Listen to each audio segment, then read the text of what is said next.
आज हम देखेंगे हिंदी व्याकरण में लिंग, जो कि प्रतीक है किसी भी प्राणी के स्त्री और पुरुष का बोध कराने के लिए। वह शब्द जिससे मनुष्य में स्त्री और पुरुष का बोध कराए या किसी भी प्राणी में उसके जाति का बोध कराए, अर्थात नर और नारी, स्त्री और पुरुष के बारे में बताएं। इस प्रकार हमने देखा कि लिंग के जो प्रकार हैं वो संस्कृत व्याकरण के दृष्टिकोण से 3 प्रकार के हैं: पुल्लिंग, स्त्रीलिंग और नपुंसक लिंग, इसे उभयलिंग भी कहते हैं।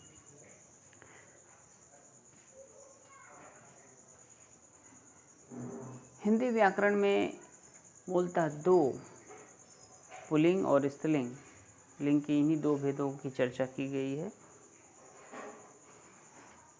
पुल्लिंग की परिभाषा हम सभी जानते हैं, जैसा कि वह शब्द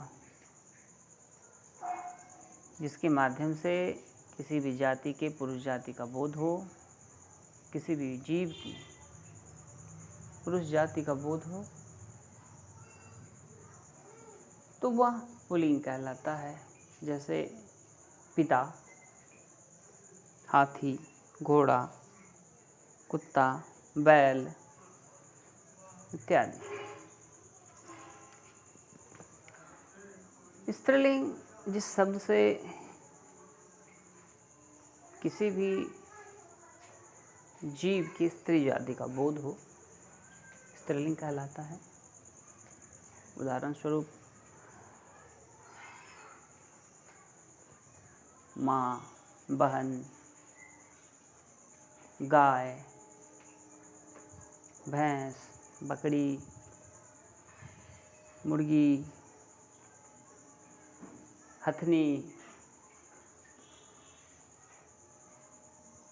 इत्यादि।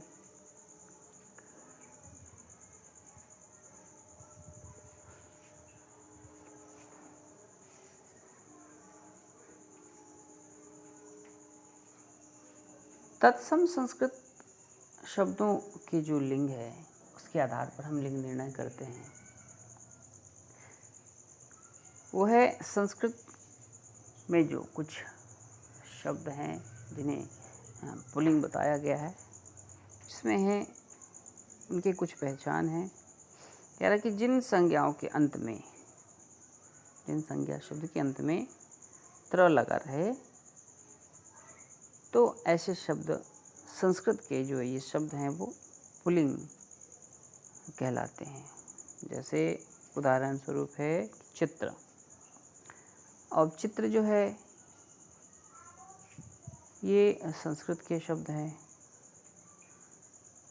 चूँकि अंत में त्र लगा हुआ है तो इसका पहचान है कि अगर अंत में त्र लगा रहे तो वो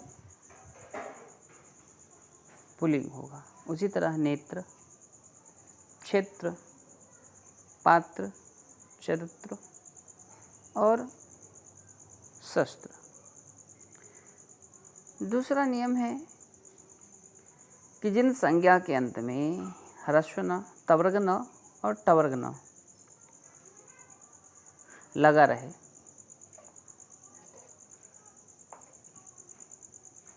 उस संज्ञा शब्द को भी पुल्लिंग कहते हैं। उदाहरण पालन, पोषण, दमन, वचन, नयन, गगन और हरण। ये सभी जो शब्द हैं सबके अंत में टवर्ग अर्थात ह्रस्व, तवर्ग ह्रस्व और टवर्ग मूर्धन्य न ये लगे हुए हैं, और इस दृष्टिकोण से यह नियम का पालन करता है, इसलिए यह पुल्लिंग है। उसमें भी कुछ अपवाद होते हैं, कुछ ऐसे शब्द जो इन नियमों का पालन तो करते हैं लेकिन उसे श्रेणी में नहीं रखा जाता है, वह पुल्लिंग नहीं होंगे। अपवाद स्वरूप है इसे पवन। ये उभयलिंग है, अर्थात वाक्य के प्रयोग के हिसाब से इनका जो लिंग है वो बदलता है, इसीलिए इन्हें उभयलिंग कहा गया। अगला है कि जिन संज्ञा के अंत में ज लगा हो तो वो जो शब्द है वो पुल्लिंग हो जाएंगे। जिस प्रकार जलज अर्थात जल से जिसका जन्म हो, स्वेदज स्वेद से जिसका जन्म हो अर्थात पसीने से जिनका जन्म हो, पिंडज पिंड अर्थात सरोज और अनुज, ये सारे शब्द के अंत में ज लगे हुए हैं तो ये इस प्रकार के जो शब्द होंगे, जो अंत वाले जो शब्द होंगे वो सभी पुल्लिंग होंगे। साथ ही कहने कि जिन भाववाचक संज्ञा के अंत में त्व त्य व तथा य लगा रहे तो वो भाववाचक संज्ञा शब्द भी पुल्लिंग कहलाते हैं। जैसे सतित्व, बहुत्व, दृत्य, कृत्य, लाघव, गौरव और माधुर्य। जिन शब्दों के अंत में आर, आय, आस लगा हो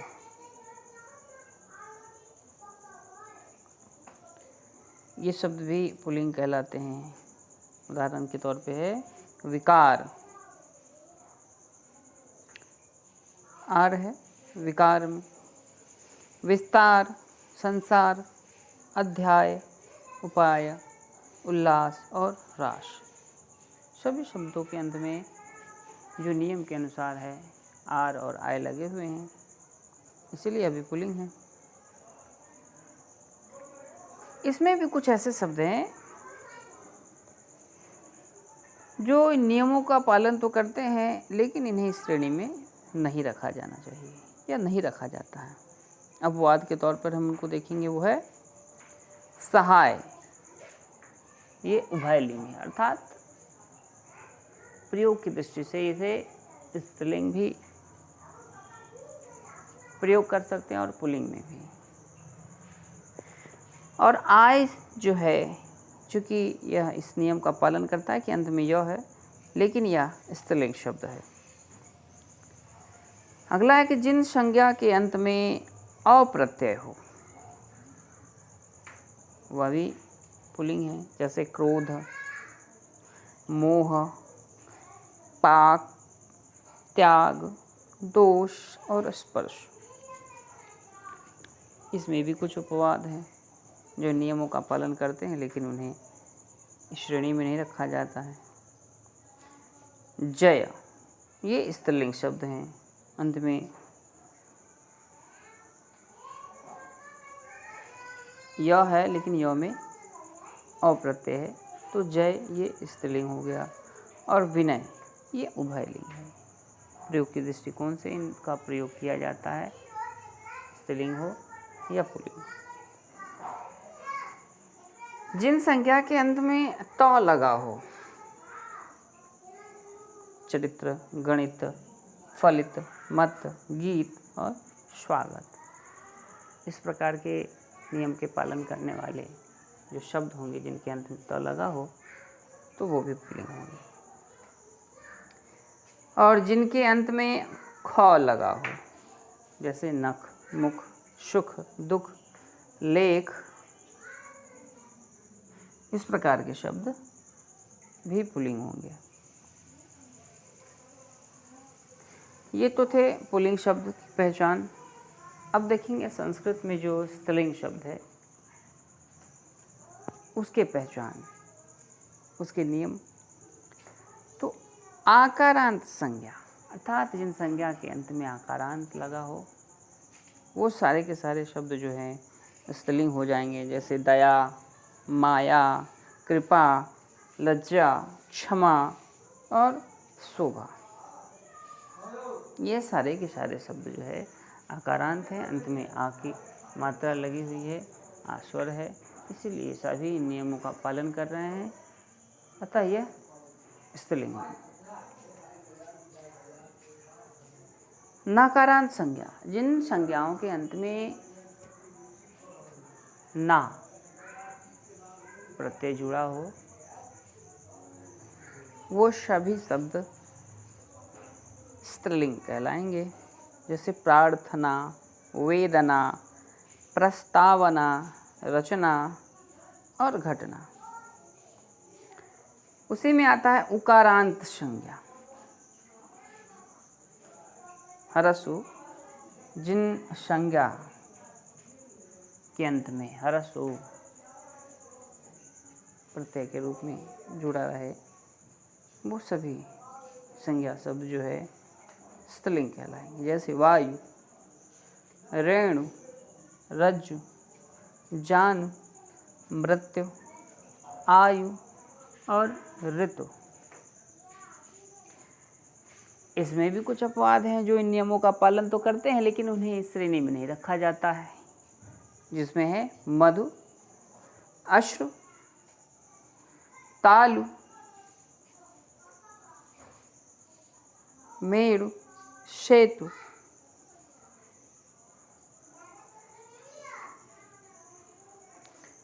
ये पुल्लिंग है। जिनके अंत में ता ह्रस्व ईकार ना ह्रस्व ईकार हो, जैसे गति, मति, रीति, हानि, ग्लानि, योनि, बुद्धि, रिद्धि और सिद्धि। इस प्रकार के नियम के पालन करने वाले जो शब्द होंगे वो स्त्रीलिंग। अब भाववाचक संज्ञा। भाववाचक संज्ञा में अगर प्रत्यय ता लगा रहे तो वो सभी शब्द जो हैं स्त्रीलिंग होंगे। जैसे नम्रता, लघुता, सुंदरता, प्रभुता और जड़ता। इस प्रकार हमने देखा कि संस्कृत के पुल्लिंग शब्दों की पहचान, उनके नियम और उसके साथ स्त्रीलिंग शब्द का पहचान, उसके नियम। स्त्रीलिंग शब्द में और है कि इकारांत संज्ञा अर्थात ह्रस्व ईकार। जिन संज्ञा के अंत में ह्रस्व ई प्रत्यय के रूप में जुड़ा हो वो सभी शब्द स्त्रीलिंग होंगे। जैसे निधि, विधि, परिधि, राशि, अग्नि, छवि, कैली और रुचि। इसमें भी कुछ ऐसे शब्द हैं जो इन नियमों का पालन करते हैं लेकिन इस श्रेणी में उन्हें नहीं रखा जाता है, ये भी अपवाद के तौर पे आते हैं। जैसे वारी, जलधि, पाणी, गिरि, अद्रि, आदि और वलि। अब इया प्रत्यय, इमा प्रत्यय वाले जो शब्द होंगे, जिन शब्द के अंत में इमा प्रत्यय जुड़ा होगा वो सभी शब्द जो है स्त्रीलिंग होंगे। जैसे महिमा, गरिमा, कालिमा और लालिमा। तो संस्कृत के शब्दों के हमने देखा कि किस प्रकार उसमें पुल्लिंग और स्त्रीलिंग का पहचान होता है। अब हम देखेंगे हिंदी के शब्दों का लिंग निर्णय तत्सम। तो तद्भव पुल्लिंग के शब्द अर्थात हिंदी में जो प्रयोग होते हैं वो शब्द। आकारांत संज्ञा, जिन शब्दों के अंत में अगर आकारांत हो वो सभी पुल्लिंग शब्द कहलाएंगे। जैसे कपड़ा, गन्ना, पैसा, पहिया, आटा, चमड़ा। भाववाचक संज्ञा के अंत में भी अगर ना प्रत्यय जुड़ा हो, आव हो, पन हो, वाह हो, पा हो, तो ये सारे के सारे ये पुल्लिंग हो जाएंगे। जैसे आना, गाना, बहाव, चढ़ाव, बड़प्पन, बढ़ाओ, बुढ़ापा। और क्रिया के अंत में न लगा रहे, प्रत्यय के रूप में न लगा रहे, तो वो भी पुल्लिंग हो जाते हैं।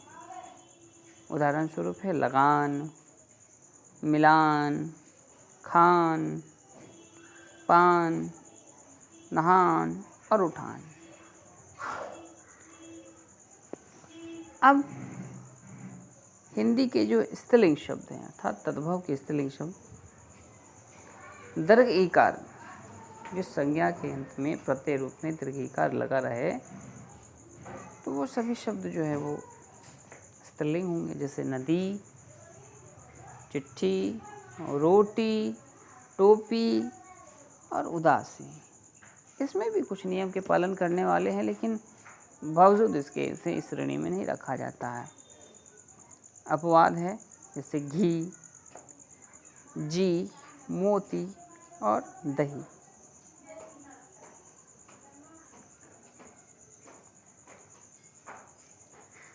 ये जो है पुल्लिंग है। जिस संज्ञा के अंत में या प्रत्यय लगा हो, वो सभी शब्द स्त्रीलिंग कहलाते हैं। जैसे फुड़िया, खटिया, डिबिया और पुड़िया। उसी तरह जिन संज्ञा शब्द के अंत में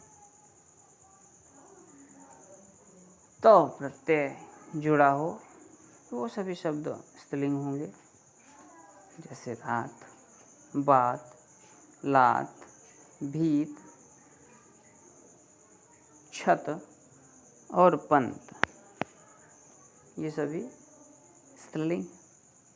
इसमें भी अपवाद है, नियम का पालन करते हैं, लेकिन कुछ ऐसे शब्द हैं जिनको इन श्रेणी से अलग रखा गया है। अपवाद स्वरूप है भात, खेत, सूत, गात और दांत, ये सभी पुल्लिंग हैं। अब अनुस्वार वाले जो भी संज्ञा शब्द हैं, जिन शब्दों के अंत में अनुस्वार लगा है, वो सभी के सभी शब्द स्त्रीलिंग हैं। जैसे सरसों, खड़ाव, भौं, चूं और जूं, ये सभी शब्द स्त्रीलिंग हैं, लेकिन इसमें भी एक अपवाद है। अपवाद स्वरूप है गेहूं।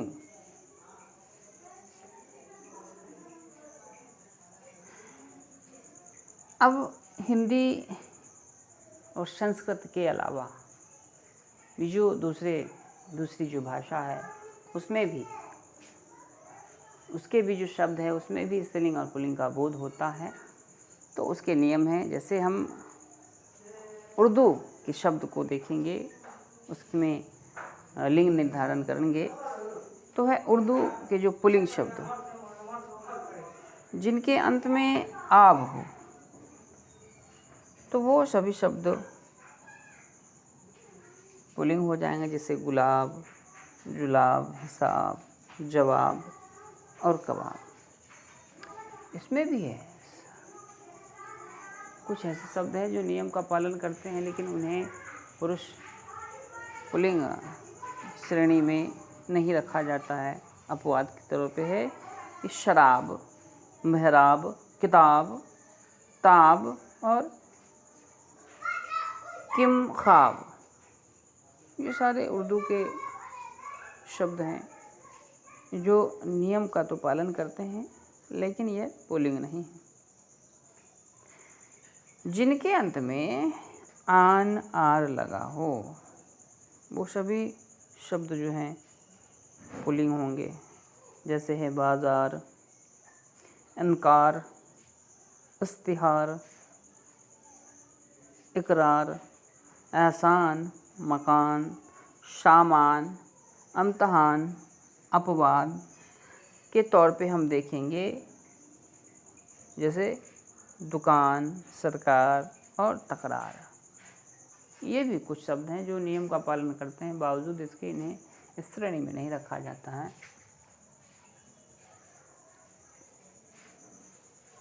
क्योंकि ये स्त्रीलिंग है। उसी आधार पर हम देखेंगे अब इसके स्त्रीलिंग शब्द, उर्दू के जो स्त्रीलिंग शब्द हैं उसकी पहचान। तो दीर्घ इकारांत भाववाचक संज्ञा, जिस शब्द के अंत में दीर्घ इकारांत लगा रहे, इस भाववाचक संज्ञा के अंत में, वो सभी स्त्रीलिंग हुआ करती है। जैसे गरीबी,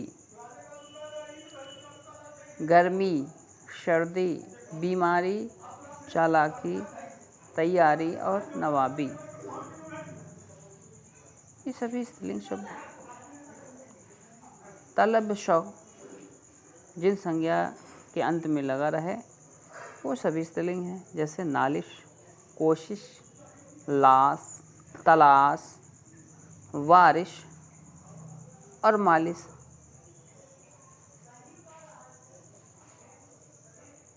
इसमें भी जो अपवाद हैं, जैसे ताश और होश, मेरे होश उड़ गए, तो ये जो शब्द हैं वो पुल्लिंग हैं, इसलिए इन्हें अपवाद के रूप में दर्शाया गया है। अब है तकारांत संज्ञा, जिन संज्ञा शब्द के अंत में त प्रत्यय जुड़ा हो, तो वो शब्द जो है स्त्रीलिंग कहलाएंगे। जैसे दौलत, कसरत, अदालत, इजाज़त, कीमत और मुलाकात। लेकिन इसमें भी कुछ ऐसे शब्द हैं जो नियम का पालन तो करते हैं, लेकिन इसे स्त्रीलिंग की श्रेणी में नहीं रखा गया है, बल्कि इसे पुल्लिंग की श्रेणी में रखा गया है। अपवाद के तौर पे है शरबत, दस्तखत, बंदोबस्त, वक्त, तख्त और दरख्त। अब है आकारांत, जिन संज्ञा के अंत में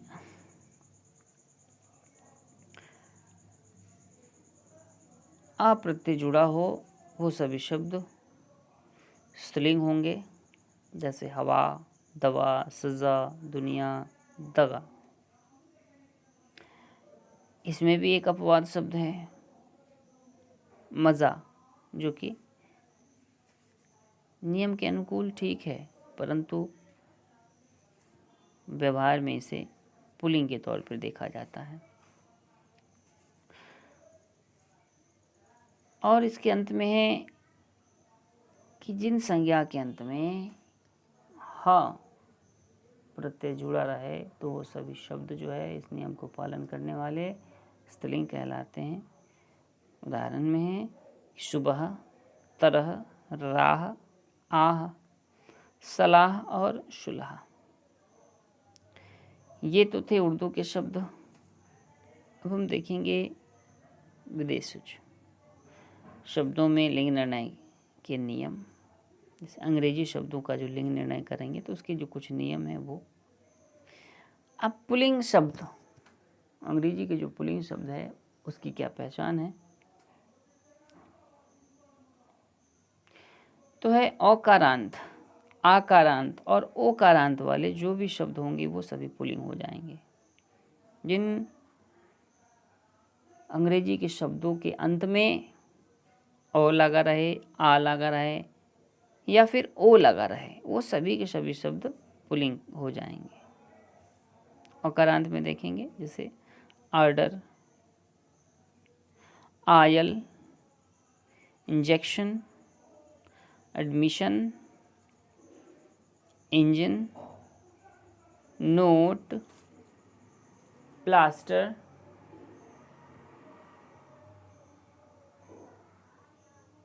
plague, fan, frame, store, light और लेटर। ये सारे शब्दों के अंत में औकारांत है, इसीलिए ये अंग्रेजी के जो शब्द हैं इन नियमों के हिसाब से ये पुल्लिंग। उसके बाद है आकारांत, अर्थात जिन अंग्रेजी के शब्द अंत में प्रत्यय के रूप में आ जुड़ा हो वो भी पुल्लिंग होंगे। उदाहरण में है कोटा, कैमरा, वीज़ा,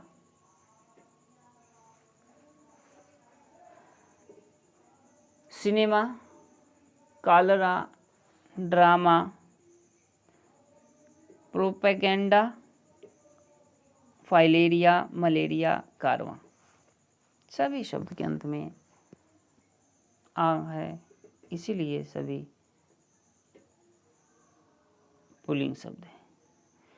अब है ओकारांत, जिन अंग्रेजी शब्द के अंत में ओ लगा हो वो सभी पुल्लिंग कहलाते हैं। जैसे रेडियो, स्टूडियो, फोटो, मोटो, मेमो, पिटो और स्नो। हमने देखा कि अंग्रेजी में पुल्लिंग शब्द के नियम। अब देखेंगे अंग्रेजी के जो कुछ स्त्रीलिंग शब्द हैं उनके क्या नियम हैं, पहचान है। तो दीर्घ इकारांत शब्द अगर किसी अंग्रेजी शब्द के अंत में लगा रहे, दीर्घ इकारांत प्रत्यय अगर किसी अंग्रेजी शब्द में लगा रहे तो वो शब्द स्त्रीलिंग। देखेंगे असेंबली, कंपनी, केतली, copy, gallery, diary, degree, tie, tragedy, municipality, university, barley, party, laboratory. सब अंग्रेजी के ही शब्द हैं, लेकिन सबों में अंत में जो है दीर्घई प्रत्यय जुड़ा हुआ है, इसलिए इन नियमों के हिसाब से स्त्रीलिंग है। अब देखेंगे इन सब के अलावा कुछ और जो विशेषता है। जैसा कि हमने कहा था कि लिंग संस्कृत व्याकरण की दृष्टि से 3 प्रकार के होते हैं, लेकिन हम हिंदी व्याकरण की दृष्टि से केवल स्त्रीलिंग और पुल्लिंग इन 2 ही लिंगों के बारे में पढ़ते हैं, चर्चा करते हैं। लेकिन जो उभय लिंग है, अर्थात स्त्रीलिंग वाक्य के प्रयोग के हिसाब से कभी वह स्त्रीलिंग में भी प्रयोग किया जाता है और कभी पुल्लिंग में भी, तो इस दृष्टिकोण से उसे उभय लिंग कहते हैं। उसकी जो चर्चा है, किस प्रकार कब वह स्त्रीलिंग में प्रयोग होता है और कब पुल्लिंग में, हम देखेंगे। हिंदी के कुछ ऐसे अनेकार्थी शब्द प्रचलित हैं जो एक में पुल्लिंग और दूसरे अर्थ में स्त्रीलिंग होते हैं। ऐसे शब्दों को उभयलिंग कहा जाता है। अब देखेंगे शब्द क्या है, उसके अर्थ क्या है और उनसे वाक्य क्या बनता है। कल, ये पुल्लिंग शब्द है। कल का मतलब जैसे हम कहते हैं कि कल हम आएंगे, आगामी दिन, तो ये दिन की बात है, आगामी दिन। अब वाक्य अगर बने तो कह रहा है कि तुम्हारा कल कब आएगा। जैसे कोई व्यक्ति अगर किसी दुकानदार से कुछ सामान लेता है, उसके यहाँ पैसा बाकी रहता है, तो दुकानदार उसे पूछ देता है कि कल कर रहे हो, पैसा देंगे, अब तुम्हारा कल कब आएगा। तो इस हिसाब से जो कल है ये पुल्लिंग है। अब दूसरे अर्थ में देखिए, कल का मतलब चैन भी होता है, आराम, जिसको हमने स्त्रीलिंग के रूप में दर्शाया हिंदी व्याकरण के दृष्टिकोण से या अर्थ की दृष्टि से स्त्रीलिंग है। अब इसका वाक्य प्रयोग कैसे है, आराम, कल का मतलब आराम या चैन। तो रोगी को अभी कल पड़ी है, अर्थात अभी अभी चैन मिली है, जो काफ़ी वह बेचैन था पीड़ा से, अभी जाके उसको राहत मिली है। उसी तरह टीका, टीका शब्द पुल्लिंग है, तब पुल्लिंग है जब इसका अर्थ तिलक या भेंट हो। उसका वाक्य में प्रयोग देखते हैं। तो कल टीका लगेगा, ये टीका कौन सा टीका और भेंट दोनों। तो टीका लगेगा जो बच्चों को सुई लगती है वो टीका, और दूसरे अर्थ में टीका जो है टिप्पणी को कहते हैं, अर्थ को कहते हैं, तो वो स्त्रीलिंग हो गया। लेकिन ये जो है वो संस्कृत के स्त्रीलिंग शब्द हो गए। तो वाक्य में इसका प्रयोग हुआ कि आपकी टीका अच्छी है, मतलब आपने किसी विषय पर जो बातें लिखी हैं, जो उसका भावार्थ लिखा है वो सटीक है। उसी तरह पीठ संस्कृत के पुल्लिंग शब्द हैं ये।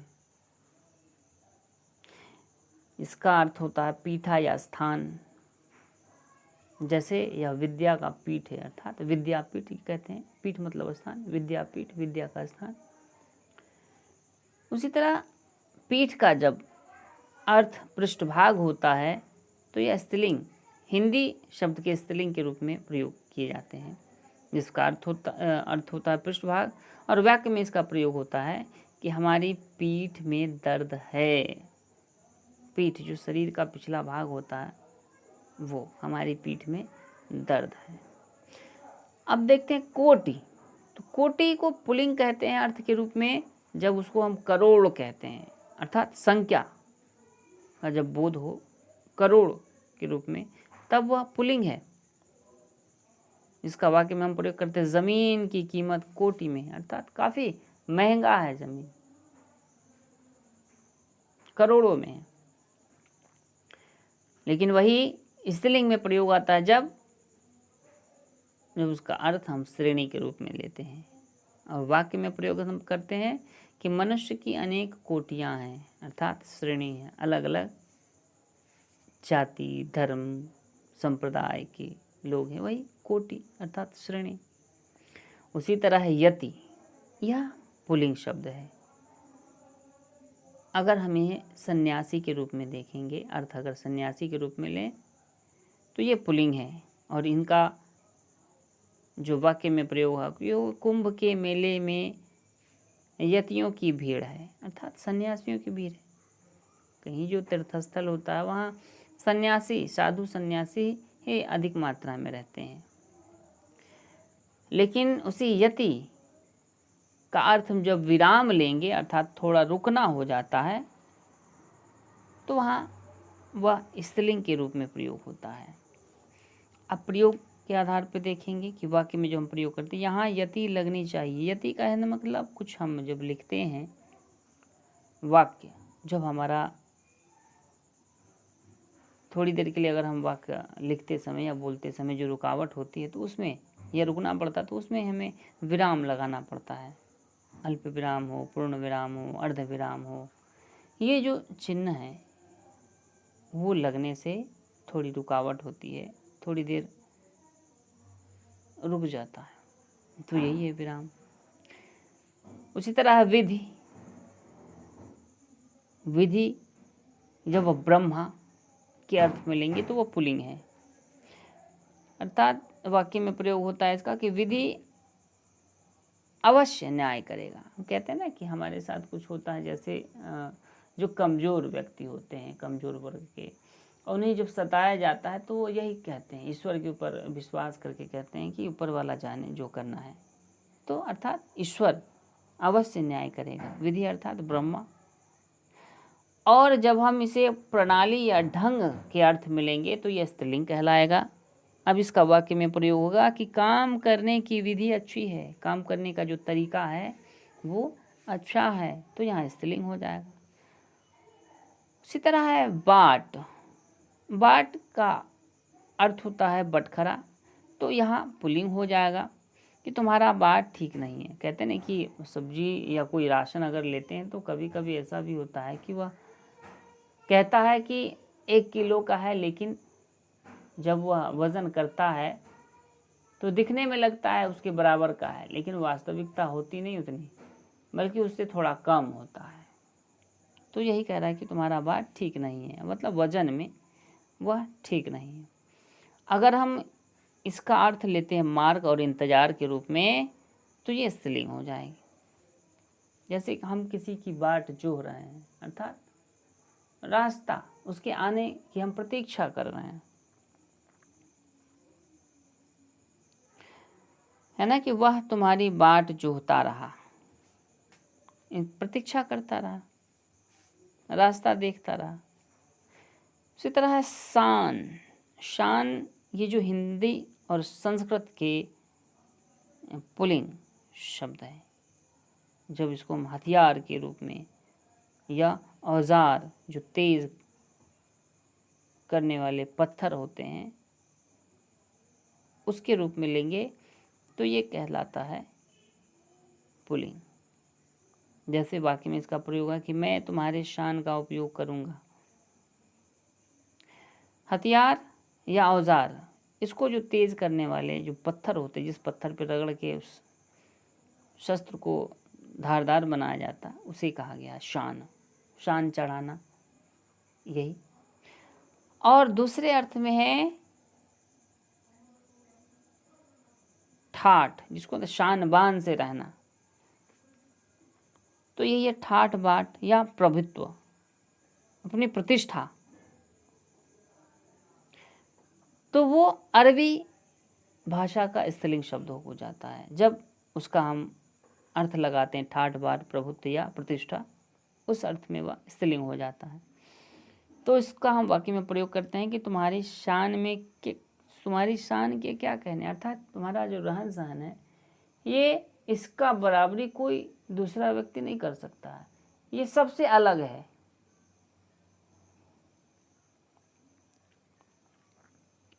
और अंतिम है शाल। शाल वृक्ष विशेष है, इसी वृक्ष का नाम है, तो उसके हिसाब से देखेंगे तो ये हिंदी और संस्कृत दोनों शब्दों के ये पुल्लिंग शब्द कहलाएंगे। वाक्य में इसका प्रयोग है कि यह साल बहुत पुराना, अर्थात यह साल का जो वृक्ष है ये काफ़ी पुराना है। और इसी को जब हम दुशाला अर्थात जिसको चादर कहते हैं उसके अर्थ में लेंगे तो यह फारसी शब्द का स्त्रीलिंग हो जाएगा। इसका वाक्य में प्रयोग है कि उसकी शाल कीमती है, अर्थात उसकी जो चादर है वो काफ़ी मूल्यवान है, काफ़ी कीमती है।